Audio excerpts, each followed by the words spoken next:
All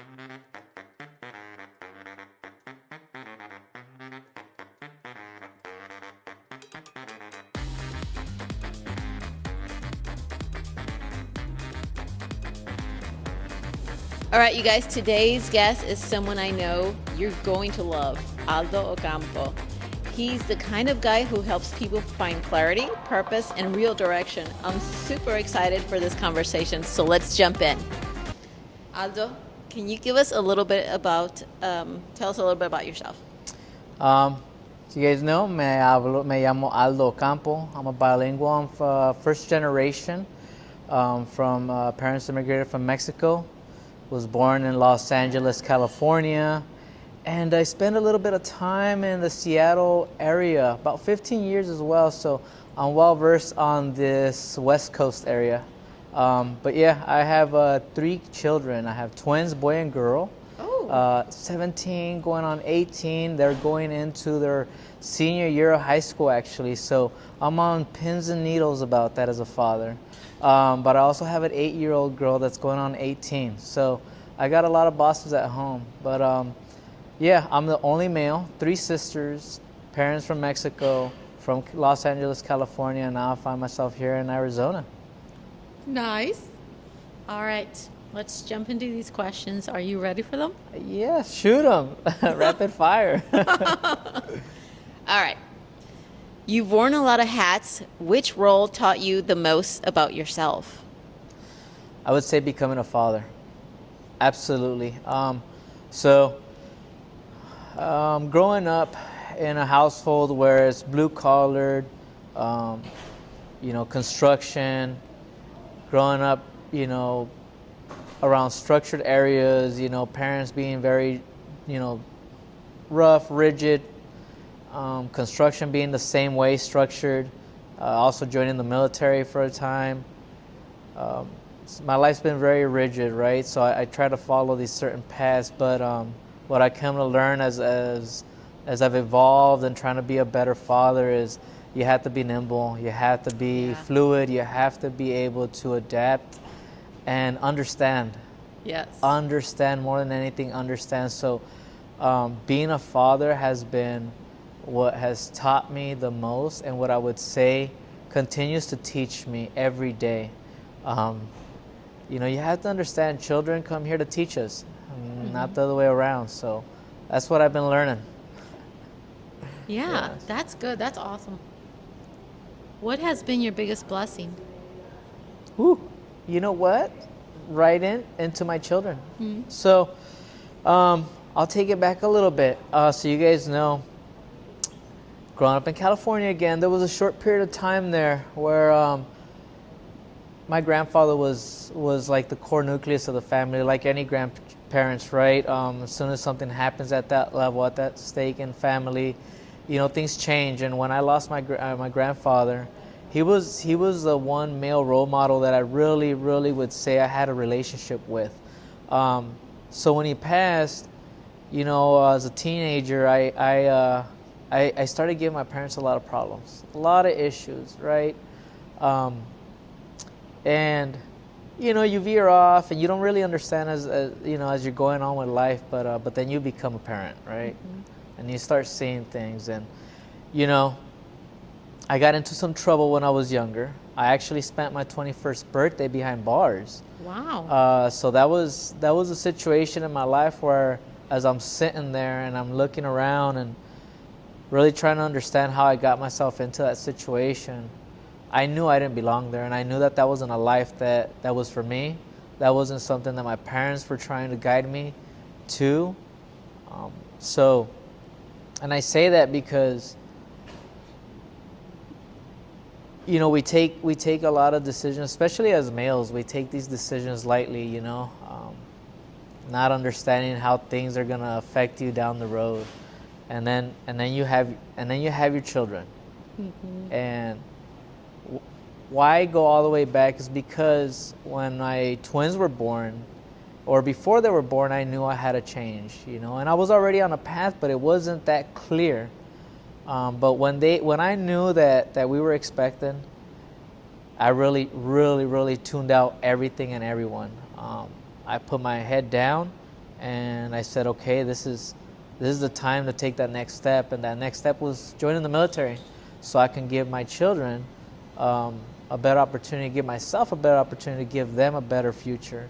So, you know, my James and my Bella, the greatest blessings in my life. When they came, they really, really, really made me change my life. And, you know, if it wasn't for them, I know I'm a driven man, but that softness, that emotion, what they bring, and that understanding that, you know, you don't want to bring someone into this world to potentially go through what you've been through, right? So you wanna prepare yourself. And, you know, James and Bella and Victoria now, my little 8-year-old, she has come now to even soften me a little bit more. I'm a girl dad. I got a boy as well, but I'm a girl dad, and, you know, my children are my biggest blessings. And when I go to sleep at night, you know, I think about them because James and Bella are not with me. They're in California. But I am with my daughter, Vicky, 50% of the time. But when I'm not with her, you know, I go to bed thinking about her and them. I wake up and it's the first thought that crosses my mind is them. And anything and everything I do is for them. I just want to make sure that they have the tools and resources available to them that I didn't have. And it's not because my parents didn't want to give me that. They just didn't know, right? So thank you, James and Bella and Victoria, because you guys are my biggest blessings every day and every second. So that's what I would say. I love that. Hi, I'm Dave Walter with Wicked Awesome Happy Hour. All kinds of business peeps, sports, entertainment, group of people that enjoy genuine connection, and it's not transactional. It's all about, you know, the abundance mindset. There's a lot of great books out there. Go Giver is one of them, and Give First, right? And then there's a really good, you know, saying out there that's been in a book for over 2,000 years, and that is, you know, treat others as you would expect to be treated. Those are some of the ways that we do that. We also drop expectation of return, because hey, that can lead to like whatever kind of shit. Just do it for the love of giving. So we meet third Wednesday of the month. We come 6 to 9 p.m. More cities in the U.S. of A. and other spots later this year and next year. So look out for that shit. I'm stoked. I don't know about you guys. I'm wicked excited about that shit.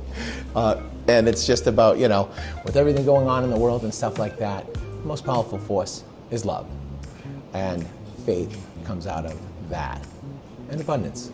So come on out, hang out. If you drink, do it. Do a shot, whatever. Meet some great people. Be yourself. And have a fun-ass time. Bring a friend of 3, and we'll see you there. What's a tradition in your family or culture that holds deep meaning for you?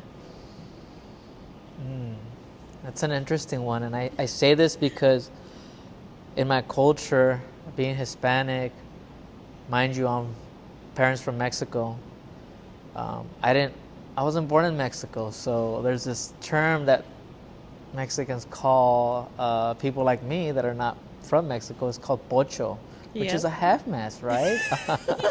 And I hear that all the time. So to some, I'm not fully Mexican, but in my culture, we're big in faith and religion, and that's one thing I didn't get to practice, and I still don't practice, I would say, the way I grew up and how I see things. But the nucleus of it, right, of faith, is something that in our culture is I think it's, I would say, unsurmountable. I mean, there's not one thing that people in our culture and our demographics say that, you know, lo dejo en Dios, right? I leave it up to God, you know, because that's faith. And again, faith is something that I sit on, and I really, you know, talk to my greater power, and I see things different, and that'll probably be for another conversation, and that's why I say things the way I say them.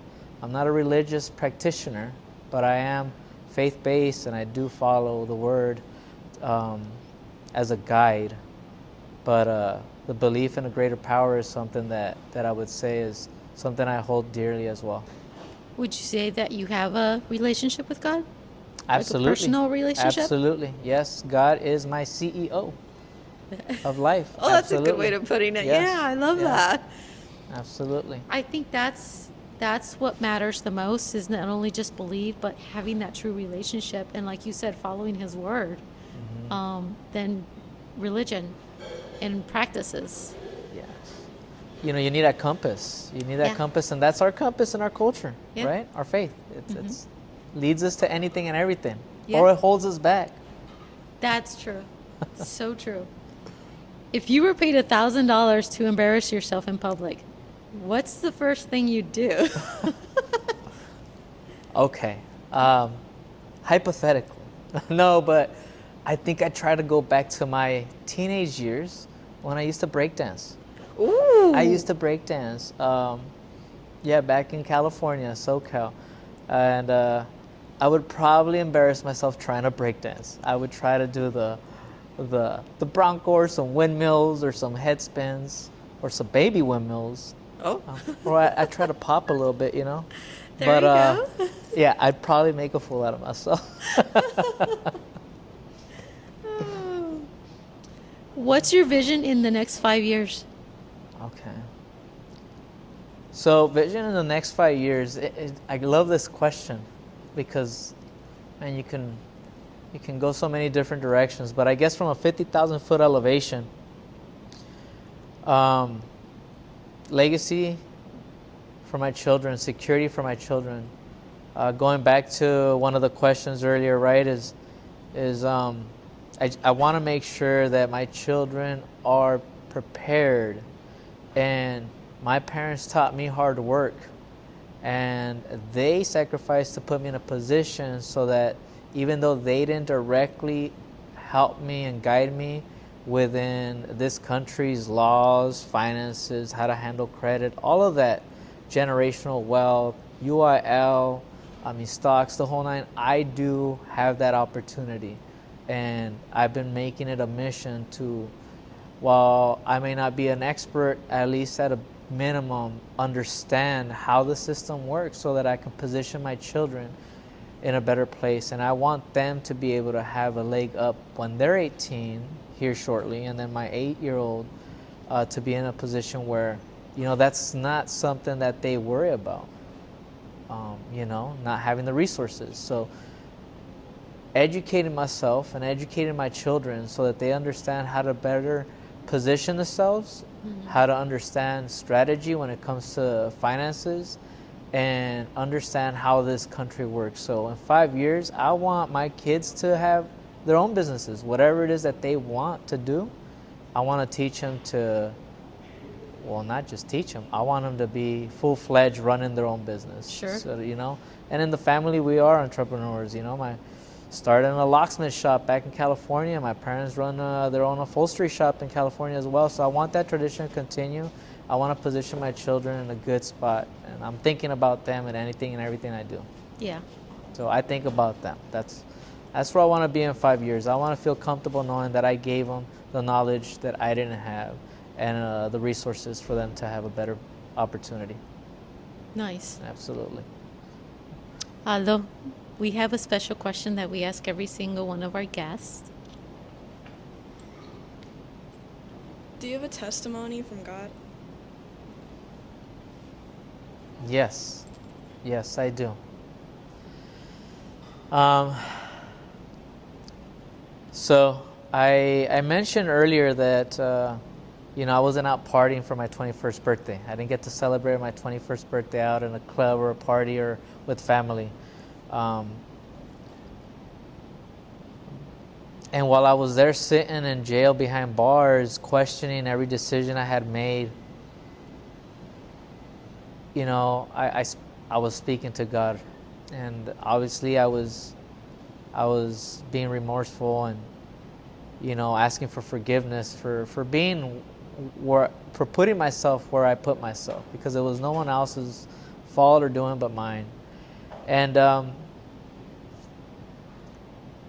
lunchtime comes around, incarcerated, and my favorite dish is green salsa chicken enchiladas. Okay. Well, that's what I got fed that day. And I said, I asked for a sign, and I got fed my favorite meal. Fast forward a year down the road, no, a couple years down the road, and as I mentioned, that was life changing. That was a sign, for me to say, okay, he's listening. He or she or it or something greater than me is listening. And, now it's my turn to do what I had to do. And, as I mentioned, I was going to join the military, right? So now after coming out and having the opportunity to try to enter the military, I go through all these loopholes. I mean, all these opportunities to try to the military. First of all, the Marines didn't want me because of my quote-unquote background. Air Force wasn't a viable option. Neither was the Navy. So the Army, again, always looking for opportunities. The Army was in need, and I said, okay. So I rose my hand. Let's go do this. And to the point where even a friend who was in the reserves, I asked him, because after going through all this process, being paraded around all of Southern California to get all these waivers to sign up and be admitted into the Army, I had a 10-year probationary period under my belt, and I had only been through 3 years of it. So I got resourceful. It's what I do. And after the recruiter had said no, you have to. We can't take you even after this year-long process of trying to get you onboarded. You have this, and we just can't do nothing about it. So I called a friend. I asked him, "Hey, are you willing to show up in your uniform, go to court with me, and see if I could plead my case to the judge?" He said yes, and that was God again, because I just went. Judge said, "Aldo Ocampo, come up." Says, "I'm reading here that you want to see if we can lift your probation. And I don't see why I should be changing my predecessor's decision, but I see you have someone here." So she calls on my friend, and that was the last time that judge spoke to me directly. She spoke to my friend, and through my friend, God spoke, and he spoke on my character. He spoke on who I am, and the decisions I had made were foolish, but none of them were bad, to the point where, I should be kept. And he said something very critical that even to this day still is something I do every year. I call him and say thanks, because he said the military will benefit more than Aldo being in the military. So she did. She stamped it, reversed the 10-year probation, and I was excited. And I ran to the recruiter's office that day. I gave my buddy a hug, and to the point where the recruiter didn't believe it. He thought it was doctored. So that was on a Monday. He said, "I go to court on Wednesday." So he goes to court on Wednesday. He gives me a call, and he's like, "I don't know how you did it, but you're good to go. So we can in process you now. Everything's good. Monday morning, be ready to go to MEPS. Come here in the morning. Meet me here in the morning, a Monday morning, and then I'll take you." Monday morning comes around, and I know this is a long story, but Monday comes around, and I put my backpack on. I jump on my motorcycle. I'm excited. I got everything ready to go. I'm going to join the military. And I get hit. I get ran over by a Toyota Sequoia. What? Yes. And, I remember waking up, just looking up. I had my helmet on, and I hear all this ruckus, and I'm like, okay, I'm good. I kind of move over because I kind of feel some pain. Obviously, I'm on the ground. And I see my motorcycle underneath this SUV. Mind you, I thought I had jumped off in time, but obviously that wasn't the case. And as I come back, I look up, and I feel like an elephant sitting on my chest. And then I say to myself, and I say to God, I said, this isn't it. You didn't make me go through all of this so that you can take me out at 25 miles an hour on my motorcycle. And I woke up, and I was in the hospital, and I just want to say, for a long story, right, I ended up joining the military. I ended up leaving a lawsuit behind. I didn't want to go after anybody. God gave me the opportunity to join the military and get out the city that I was raised in, and I asked God to give me the opportunity to enter the military so I could change my life. And that's what he did.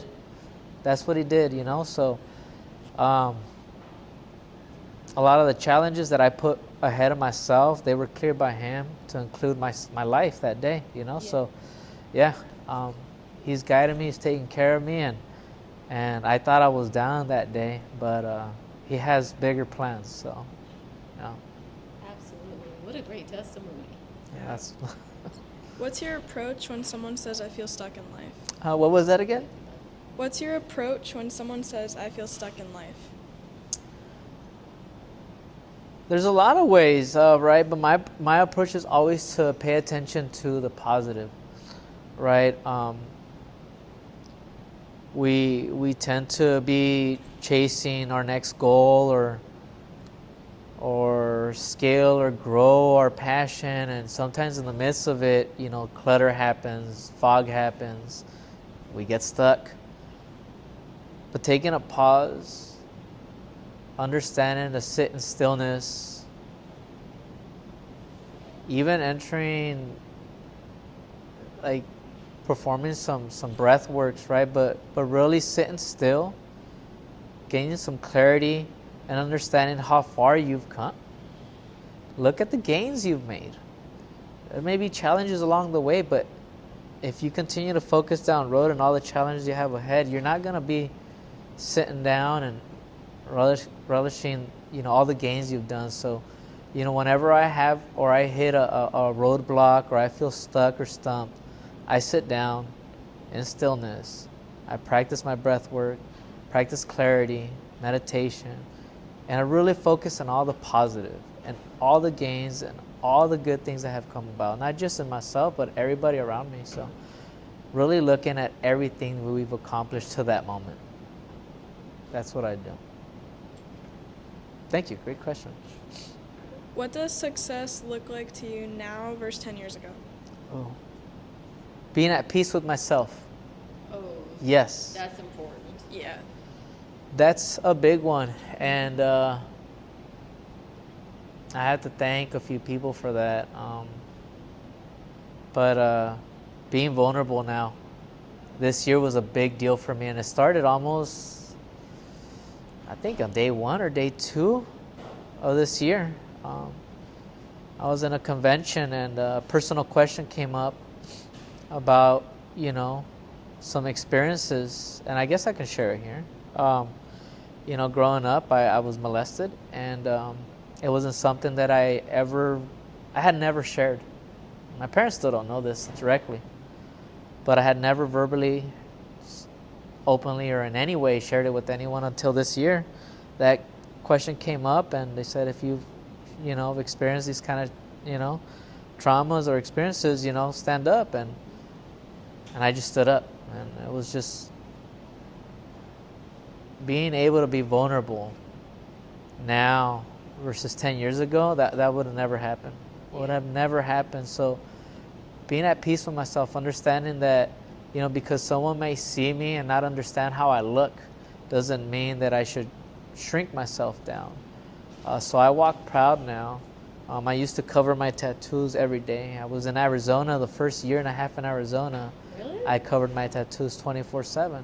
Had experience in Seattle where it was the case. You know, I would get overlooked while I was there standing in front.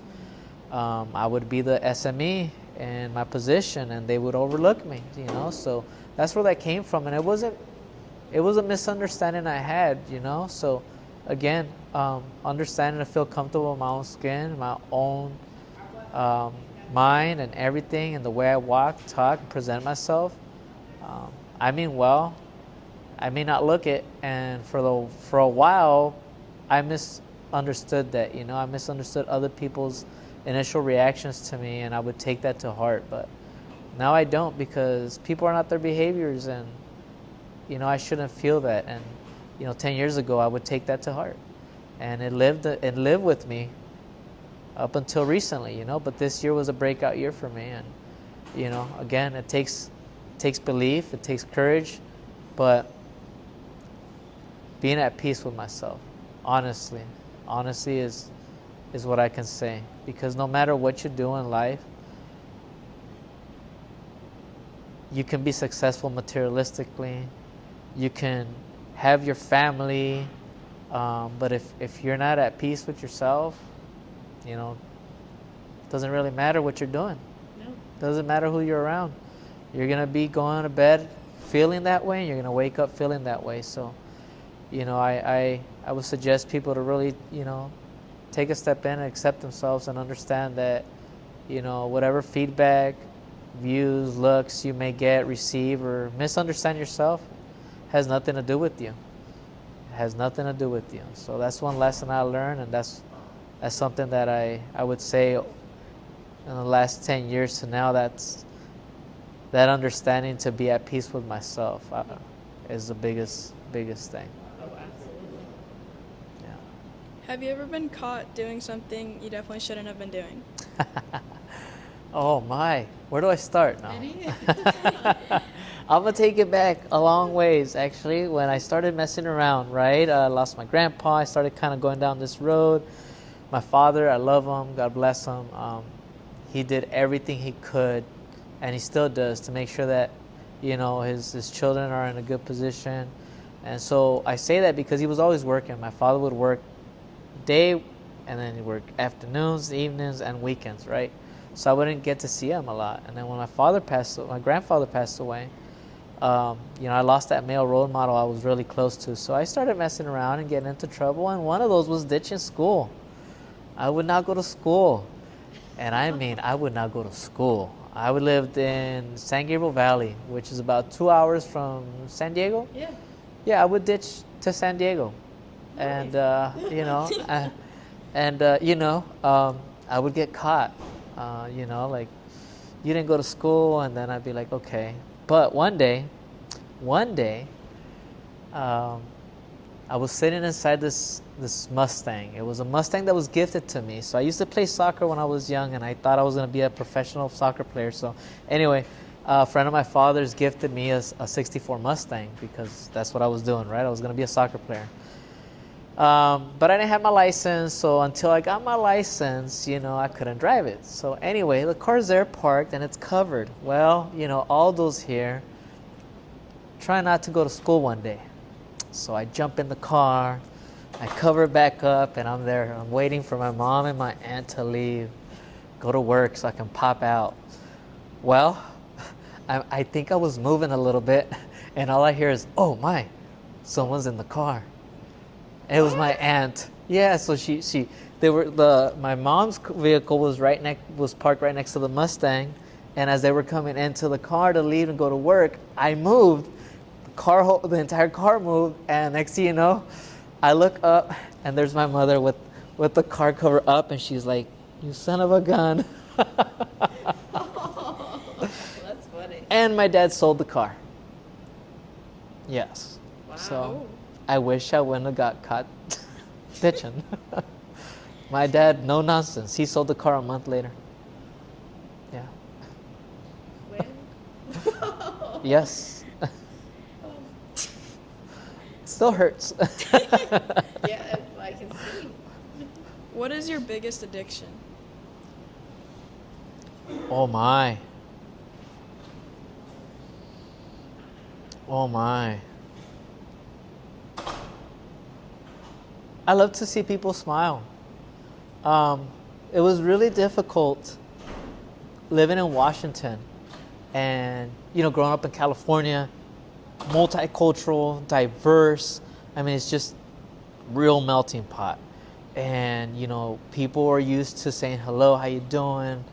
Buenos dias, buenas tardes, you know, can I help you? Then I moved to Washington, and then I got out the military. And even while I was in the military, but when I got out the military and I was working construction, I would go up to Renton, Kirkland, Seattle, and anywhere I went, really. Just, how you doing? Can I help you? And people would just frown.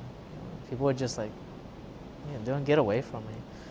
So that was tough, because, you know, you don't know what people are dealing with every day. You don't know if, you know, they're hurt or injured or dealing with some kind of anything, right? You don't know. Maybe they lost somebody. Maybe they lost their job.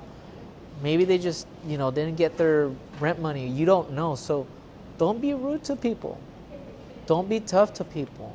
And even if someone comes around and accidentally bumps you, or, you know, honks at you down the road or cuts you off, It's okay. You know what? Make someone smile. They're going to remember. They're going to remember that. They can have the worst day, but they're going to remember how you made them smile. So I just love to have a good interaction with people. I feel like that's, karma is real. So my addiction is just, can I make someone smile? Can I make someone laugh? And can I make someone feel happy, even if it's that 10-second interaction, So that's my addiction. And sometimes my kids, they don't like it because they're like, Dad, you're so cheesy. But, life's tough and we don't know what people are dealing with. So what's simple to do? It takes a lot more energy to be negative than it is to be positive. So my addiction is trying to make people happy. It's a good addiction. Yeah. Describe the perfect kiss in 3 words. Ooh, wow. Oh, wow, okay. Okay, well, it's been a while. It's been a while, so what would be the perfect kiss? Getting a kiss. I think Like maybe what place would be the ideal to do something like that, like for you? I would say under the stars, under the moon and stars. Yeah. I have an addiction for being outside at night. And so that would definitely be the setting. If I can hear some waves crashing in the background, even better. Holding hands and looking deep, deep, deep into their eyes. That would be perfect, yeah. That would be awesome. Well, that's all the questions. That was a question. Aldo, this has been such a good interview. Thank you for taking the time to be here with us. Can you give us a 30-second commercial about your business and how people can connect with you? Yes. Well, first and foremost, I want to say thank you. I appreciate you for inviting me on. And I'm not the best salesperson, I have to admit. If there's a place that I need to work on, it is my sales delivery. But that being said, part of why I started consulting, and it's focused to the Hispanic community, is because growing up and starting my residential construction company, I didn't have anyone to mentor me, anyone to guide me. So through my journey in corporate America and the military, and I gained this experience through leadership courses, management, you name it. I thought, well, actually, let me take that back. I didn't think, but someone suggested you take a lot of phone calls and you're always helping people. So I said, okay. They're like, maybe you should start a consulting agency. So Awakened Opportunities Pathway, or aopathway.com, was created to help the blue-collar Hispanic business community so that I can share with corporate America and how corporate America works, how they structure, how they organize, how they track and tune, and how they scale, and provide that to, again, the blue-collar business owner that's out there trying to scale their business, trying to get organized, right? And from there, Mano Mano Hands of the Valley was born. It was a need to create a networking platform for this Hispanic blue-collar business owners. And so you can find us at handsofthevalley.com. And either way, aopathway.com, a consulting agency, or Mano Mano, which is a networking platform that helps promote and provide exposure to Hispanic blue-collar business owners, through handsofthevalley.com is where you can find me. Thank you so much, and stay tuned for the next one. Thank you.